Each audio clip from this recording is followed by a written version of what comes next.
Are you an independent musician feeling overwhelmed by the endless act of juggling creativity, business, and self-care? You're not alone. That's why I created the Artist Mind Map. The Artist Mind Map is a free blueprint designed to help you get clear on the route you need to take to attain your career goals in alignment to your artistic values. This is not just another random PDF page for the forgotten corners of your hard disk. It's a timeless roadmap you can use for decades to come. Think of it as a go-to overview to consult. When you grab your free mind map, you get exclusive access to a masterclass that will take your career to the next level. I use the same methodologies and systems for my high-end paying clients and students. So why am I giving it to you for free? Simple. I want to build a community of artists who can count on each other for safe spaces. Music saved my life. I believe that you have all that it takes to be the artist you were meant to be, if you're willing to put in the work. And more importantly, understanding what that work is. And the Artist Mind Map was designed to help you do exactly that. So if this resonates with you, go to artistmindmap.com and download this resource. artistmindmap.com. Binging 20 YouTube videos to find wobbly answers to one question is kind of the equivalent of living on random fast food meals, hoping to hit your protein goals. Sure, you might hit the protein goal, but what's the rest of the junk doing to your brain? Ever thought about that? And how often do we actually stop to think about what the rest of the information calories are really doing to our brain? How often do we take the time to really observe and think about it?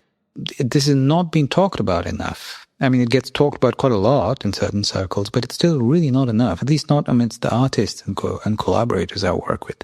Paid courses and mentorships are curated and structured for the specific needs of an artist or a student. It's like a nutrition plan that guarantees at least a certain degree of success or growth, albeit in varying degrees, of course, in your goals. That's what you're paying for.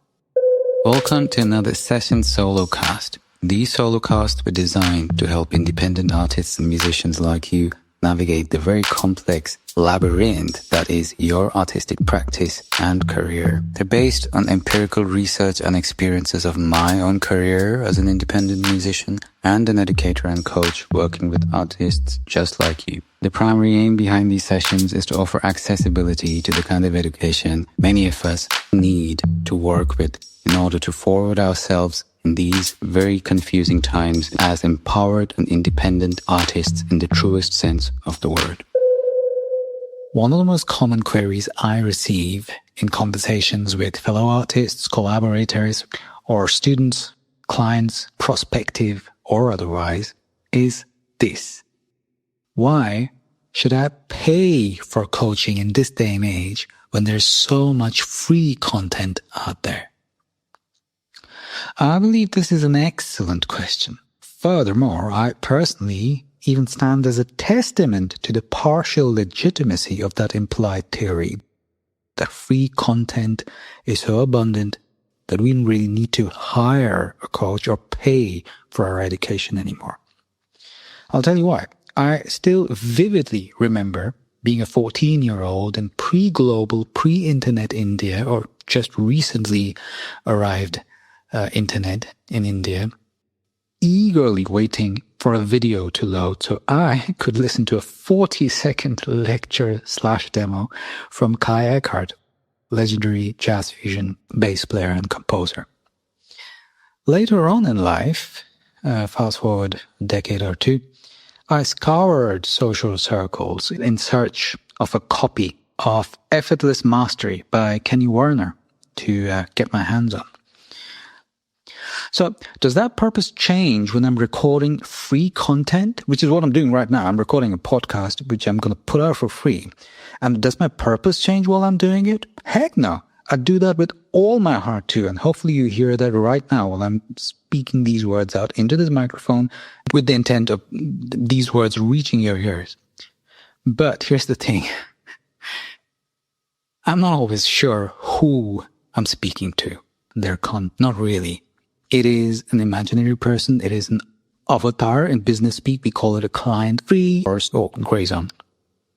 The latter, though, when I paid them to teach me, to work with me, personally was actually working on their answering questions some of my students ask me on Q&A sessions. That changes when someone actually invests in a relationship with me. Dress today. It might sound a little cheesy, even a bit cold and transactional on one level, but what we're talking about here, intent, this instance is two-way. So what exactly was it? My accountability in making sure I do my best to help someone, and their accountability in actually investing in their own growth. Free content will never give you that. Paid versus free content, information versus transformation. Here's a quote I want to open this section with. You ready for this? Information is not knowledge. Knowledge is not wisdom. Wisdom is not truth. Truth is not beauty. Beauty is not love. Love is not music. Music is the best. I love this quote. This is by Frank Zappa. For those of you who haven't heard of him, I'd do everything in my power at your earliest convenience to change that. Really, be so worth your time. Frank Zappa is one of the greatest musicians in history, greatest thought leaders in history, and even though his music isn't for everyone, his philosophies are mandatory reading for every artist or musician, in my humble opinion. And his quote definitely deepens this thread and this issue or theme I want to talk about today. For the scope of it, though, for the scope of our episode today, let's focus on just the first part, because needless to say, this guy goes deep. But so we're going to stay with just the first sentence. That's enough to get an entire podcast episode going. Information is not knowledge. Now, theoretically speaking, if information were knowledge, I'm doing a thought experiment here, simply say watching a bunch of Bruce Lee movies. I always go on about martial arts because that's kind of like my second passion. I always say if I weren't a musician in a parallel dimension or in a past life or future life, I'm a professional martial artist. I dig that shit. Anyway, I was saying, if information were knowledge, simply watching a bunch of Bruce Lee movies would make us black belt maestros, right? Technically speaking, one could argue that's a legit theory. I know that's an oversimplification, but if you grew up around some of the people I did, you'd understand why that sentence is relevant. My friend, the very well-known and well-established cutting-edge film director Q, has this movie called Gandu. A whole different story, the name nomenclature of that movie, in which one of the characters thought he knew karate and thought he knew it really well because he binged on Bruce Lee movies. Well, that movie Gandu is, won a whole bunch of awards. It's made film history, especially in South Asian circles or even like global circles. But here's the thing. I've watched pretty much I actually have watched all the Bruce Lee movies out there. For a brief moment, as a kid, I might have thought I could do all that he could. I was 9. Give me a break, okay? And then somewhere along the line, I actually started taking my first martial arts lessons. It was sobering, to say the least. So, I reiterate, information is not knowledge. Binge watching free tutorials on YouTube as well is not an education.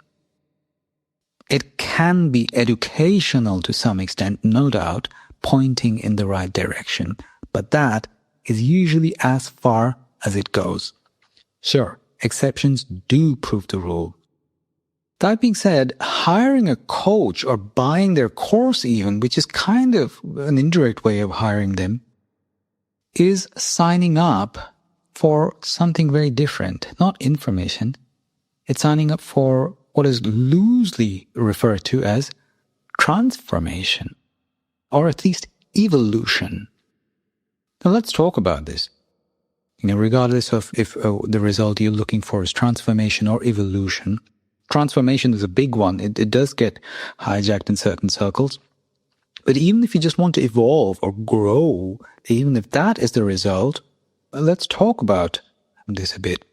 To start off with, can the experience of studying a course one-on-one or through self-study, self-paced courses, or in-person lessons like old school 3D lessons, being in the same room with your teacher, actually change you? Change you in the way you feel, inside your brain, inside your body, inside the way you feel, inside your skill set? I might sound a bit dramatic at this point, but I'd say all of this because I've experienced these transformations. In my case, they were not just evolutions, they actually were legit transformations. And I've experienced these firsthand. So my answer is a passionate yes. It's a fuck yeah. No doubts there. I still regularly go back to video recordings of my lessons with my teachers to get in tune with what I refer to the frequency they were vibrating at. We were both vibrating at, in a way. When they were teaching me, they were vibrating at super high frequency, and I was kind of, invited to be part of that vortex. Now, I know all of this can be very woo-woo for some people out there, but I tell you, in my case, it changed lives. Mine and the people around me even going forward. It legit changed mine. Forever. That's another thing. The changes it came with were eventually permanent. I say eventually because it's not an overnight process either, but that's a whole different topic. So yes, mentorship with the right person can do that. And anyone who's had a legit mentor, I would argue, will share my opinion with as much passion. Hiring a coach, working with them, hiring a mentor. And I know it sounds weird to say hiring a mentor, but at least working with a mentor, being an apprentice, or even buying their course, which in my humble opinion is definitely a source and a form of mentorship as well, is signing up for that kind of evolution or transformation. Because it's not information you're paying for. For those of you who think there's enough free information out there, you're right. You can get that anywhere.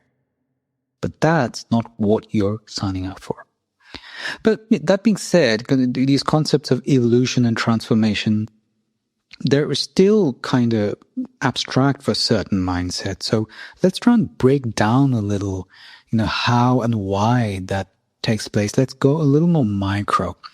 And two aspects that I would contend will help rest my case are commitment and accountability. You ready for this? Okay.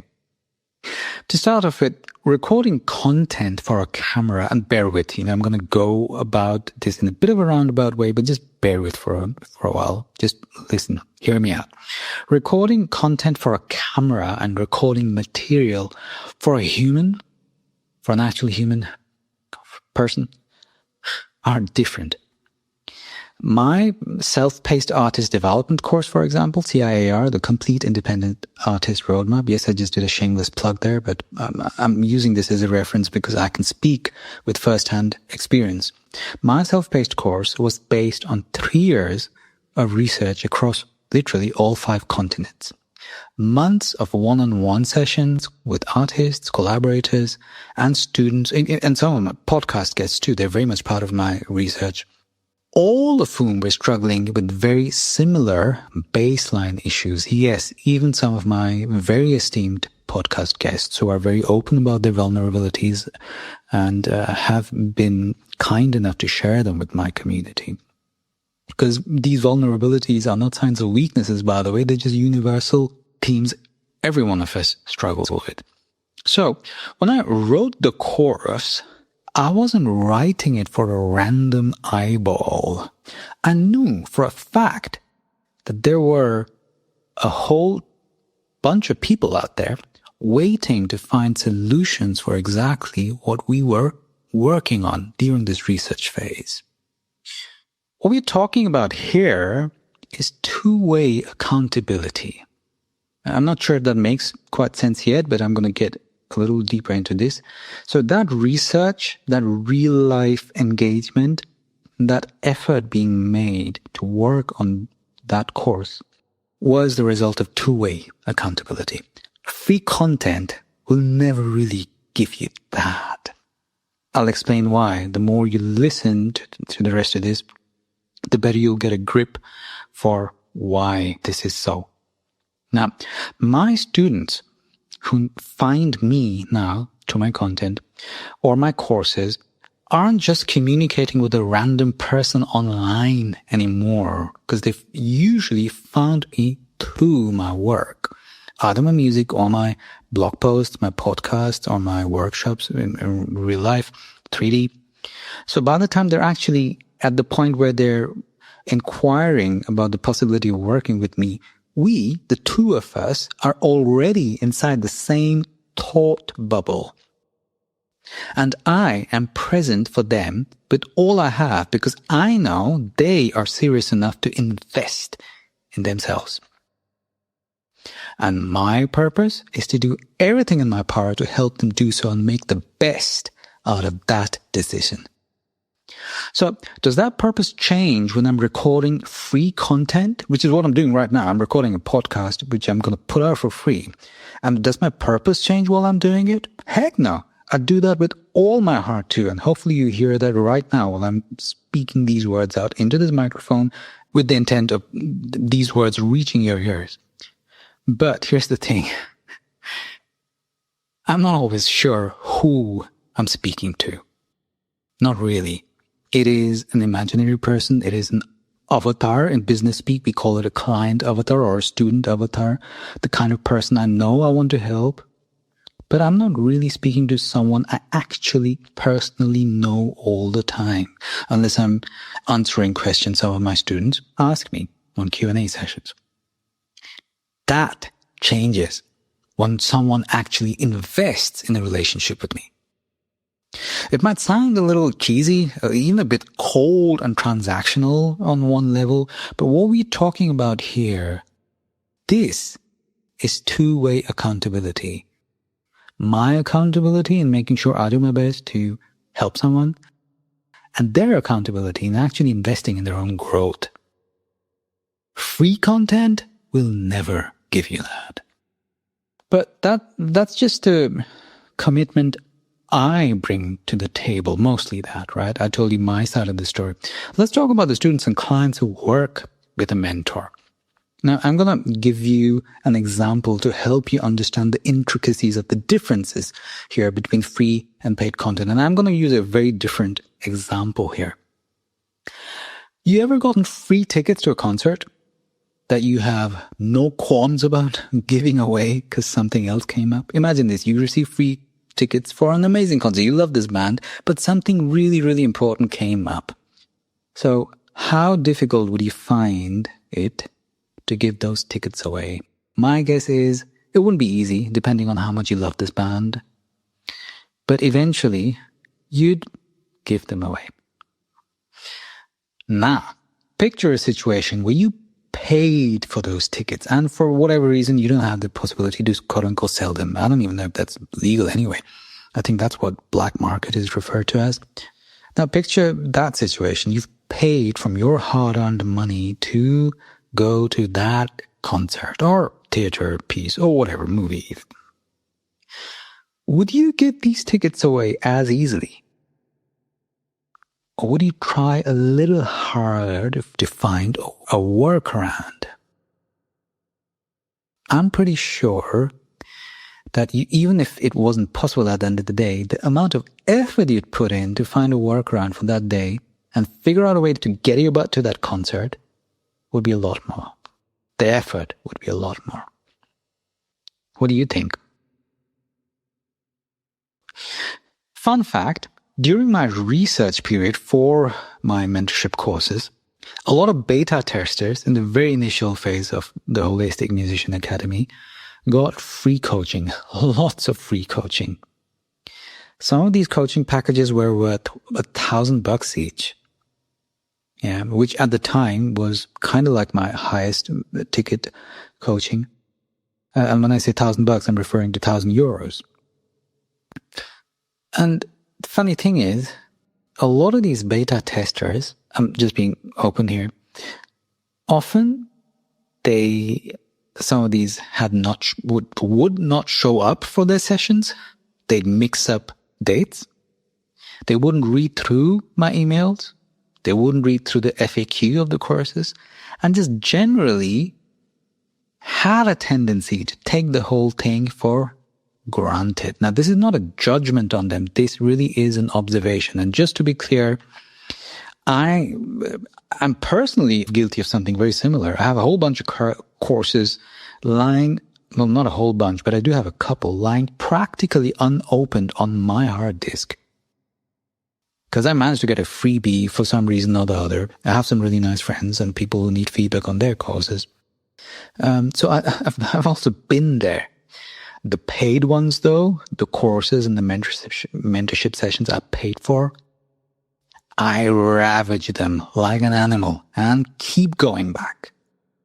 So the differences between these two, these differences are real. Okay.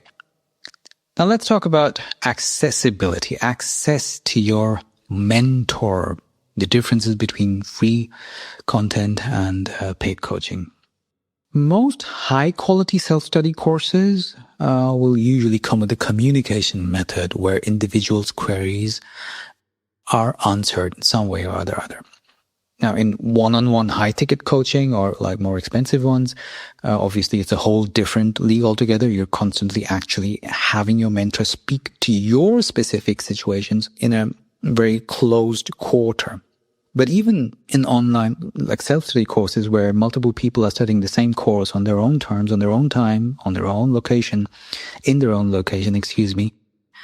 be some method in which they can communicate, hopefully, with the author of that course. In CIAR, at least, for example, there are inland discussions for every lesson where I will always reply to every question anyone might have in relation to a specific topic within 48 hours. Now, while this doesn't offer the kind of hyper-focused attention that one-on-one mentorship gets, it's still kind of like having me hold my students' hands as they progress through the modules of that course. Because every mind thinks differently. Even if the content they're actually studying is the same, even if the material is the same, the manner in which every mind perceives, processes, and uses that information is different. So for me, it's beautiful to observe the same topics being interpreted uniquely by individual students. It challenges me both as an artist and an educator, and prevents my students from being alone on their journey. This is something I would never be able to offer to subscribers of my free content. And I know none of my many mentors who I've worked with would either. And honestly, anyone who tells you otherwise is either scamming you, not sure what they're doing, or maybe both. So, access to your mentor. There's another major difference between trying to get an education through free content and actually paying for it. Okay, let's talk about curation and structure. Now, back in the day, access to information wasn't the problem. Now, maybe some of you might actually be too young for that problem, but believe it or not, there was a time that really was a problem. In this day and age, though, it's about managing overwhelming quantities of information, which is the real beast. I often compare information to a balanced diet. In fact, by the time this episode comes out, I'm not quite sure, there will be an episode out on an information diet. In fact, I actually address this directly. Or watch out for that one either way. I compare information to a balanced diet. I use this analogy with my students and clients often. I might have mentioned I'm a certified PT as well, so it kind of figures. No pun intended. How lean, how quick, how healthy and functional is your diet? And how lean and how functional and how healthy is your brain? What are you feeding it? Where's that correlation in your life? Binging 20 YouTube videos to find wobbly answers to one question is kind of the equivalent of living on random fast food meals, hoping to hit your protein goals. Sure, you might hit the protein goal, But what's the rest of the junk doing to your brain? Ever thought about that? And how often do we actually stop to think about what the rest of the information calories are really doing to our brain? How often do we take the time to really observe and think about it? This is not being talked about enough. I mean, it gets talked about quite a lot in certain circles, but it's still really not enough, at least not amidst the artists and collaborators I work with. Paid courses and mentorships are curated and structured for the specific needs of an artist or a student. It's like a nutrition plan that guarantees at least a certain degree of success or growth, albeit in varying degrees, of course, in your goals. That's what you're paying for. Results. And I also want to be careful with the word results. That's like this called marketing gimmick so many people use. I don't know if you're familiar with it, but I know, well, at least in the self-help circle, there's so much people out there trying to sell quote-unquote results. I think results are often a bit of a bloated concept too, because sometimes the process is the result. Even like growing a healthy process, growing an artistic practice that is in alignment to your goals is the result, even if you don't actually see the kind of direct return on investment a lot of people think is the right fit for that definition. So sometimes the return on your investment in your mentorship or courses, it's not getting a gig or getting an award or getting super good at your instrument overnight. Just finding a practice that you're happy with, that, I would argue, is actually a way bigger result. And yes, mentorship and courses, which for me, honestly, are not even different, they're just different forms of the same thing, mentorship, will help you do that. Information is just a means to an end. It's not the primary focus. My job, for example, as a teacher, as a mentor, as a professional coach, is to make sure that my students, one, find all the answers they're looking for in one place. So they're not looking around and getting exhausted with all the binging. Number two, that they have a support system to fall back upon for any further questions they may have. Ideally, a good question will result in better ones. Think about that one. Number three, deepen my students' knowledge and revise the material that we discuss, because repetition does make the master. I'm not sure if that's actually a saying. I think that might be creeping in from German. Übung macht den Meister. That's a saying we have in Germany. The more you practice, the more masterful you get. Not as black and white, but yes, repetition can help. So you want to be revising the material. That's another thing we tend to forget. We just kind of binge on something and just forget about it and wonder where all the time we spent on that content went, why we didn't get results. Because sometimes some material needs to be studied, and studying involves repeating. Sometimes it takes its own time. It takes repetitive practice for a certain study material to actually have the effect you're looking for on your growth. Number four, I also try to make sure that my clients and students come out on the other end as swiftly and effortlessly as possible. Not to rush the process, but also to make sure we're not wasting time on unnecessary activities, with new skills and tools to navigate the journey further and better. And number five, making sure, again, at the risk of sounding repetitive, they're not wasting precious energy or time on crap, on junk information. Let's talk about another aspect about mentorship and paid coaching, that actually does get to play the underdog in a lot of cases, which is relationship building and community. Now, this is not as black and white in this context, but it's not to be dismissed either.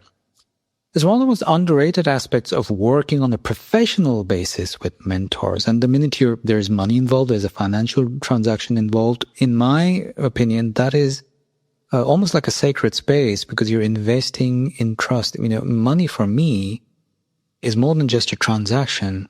It is a very tangible token of trust. Different conversation.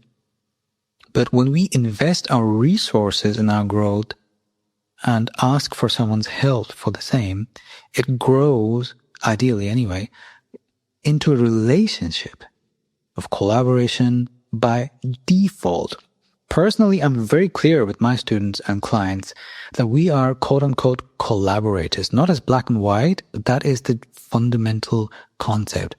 Ideally, the roles will be fluid and interchangeable. I've actually gone on the record with this in a recent interview I did with Rolling Stone a couple of years back while inaugurating a conservatory in Mumbai, where I was invited to be the first guest lecturer and an artist in residence. I actually said exactly that of my involvement in the entire project, that my ultimate aim with my mentees has always been to eventually facilitate collaborators.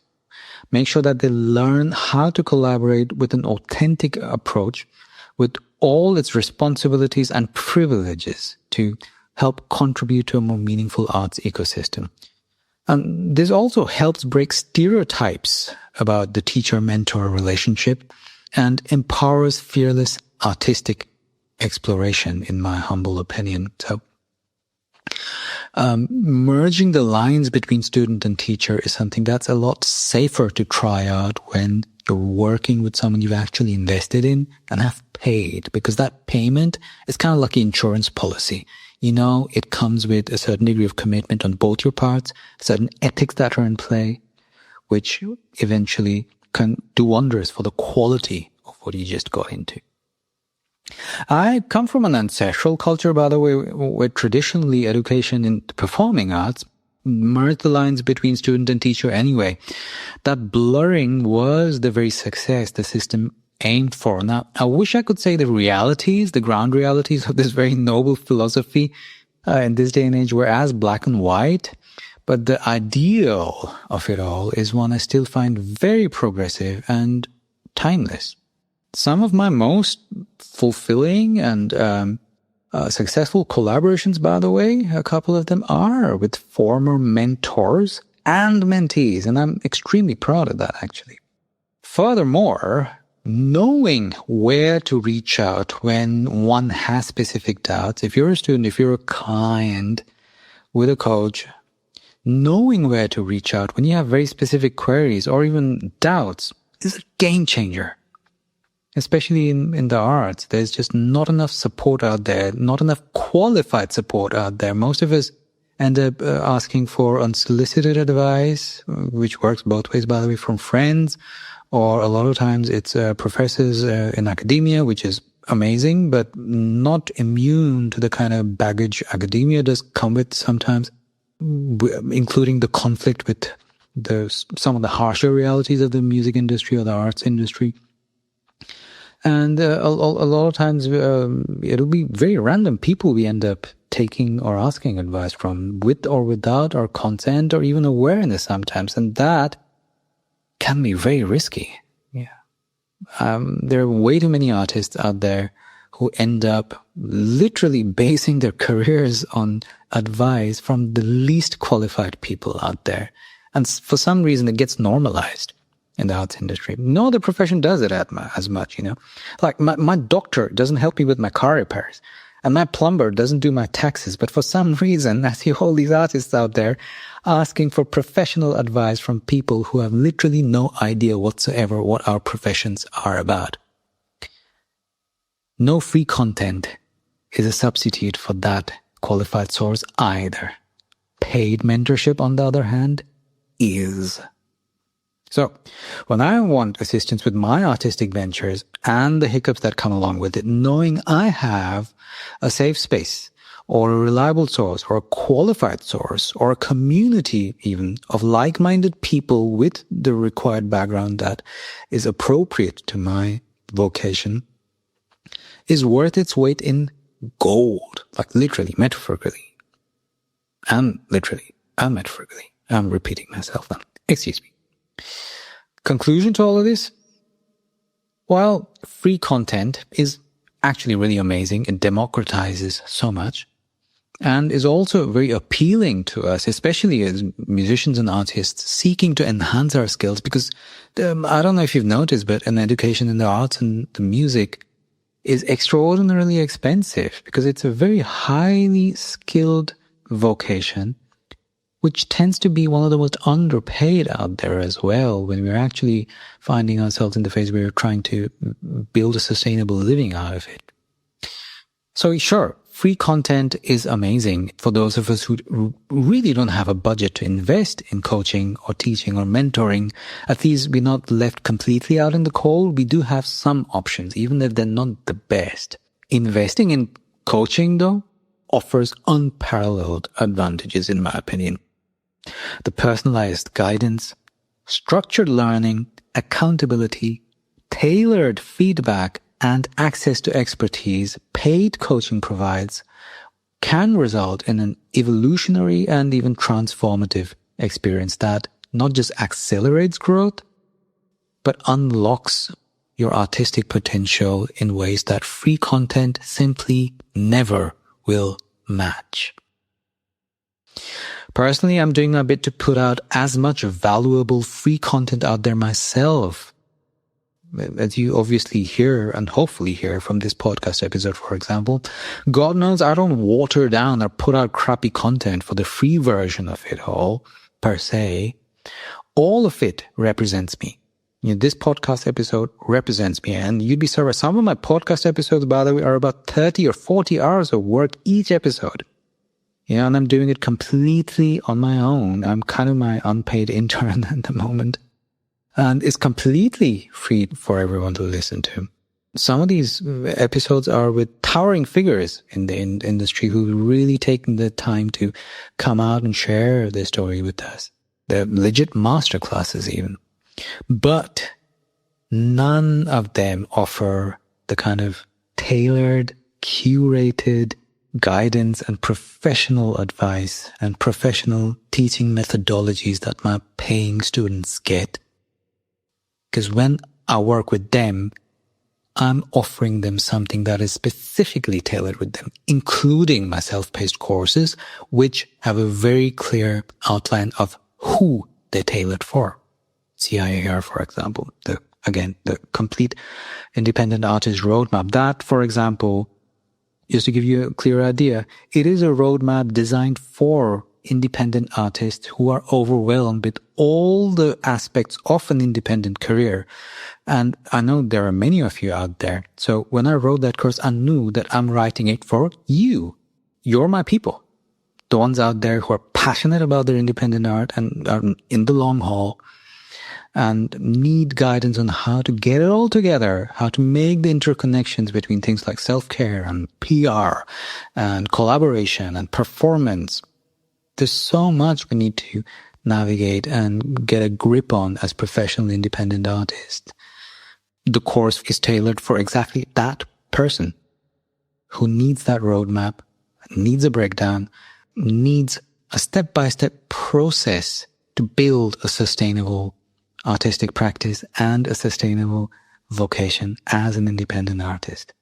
When I'm putting free content out, though, it's different.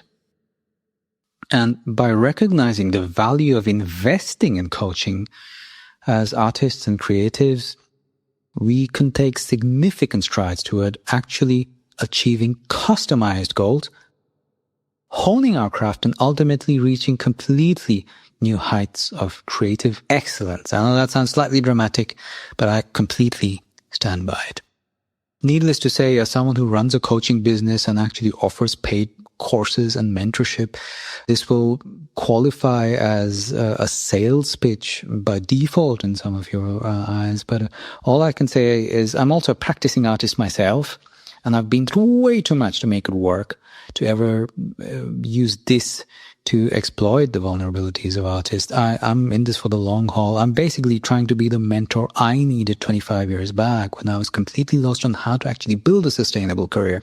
I learned the hard way. And while I was in the throes of that hard way, I vowed to myself that if I actually ever make it out on the other end, because there were some really, really dark moments, I'm going to do whatever it takes to do my bit to make sure that I contribute to making the path easier for me 25 years back. I hope this episode helps. Have a fantastic day, and I will see you on the next episode. Hey folks, I hope you found that episode helpful. Here's a little request. If you did, consider sharing this episode with your folks. Think about the ways in which they might benefit the way you did. And please don't ever hesitate to reach out if you have queries. My name's TL. I'm an independent musician and educator and the founder of the Holistic Musician Academy.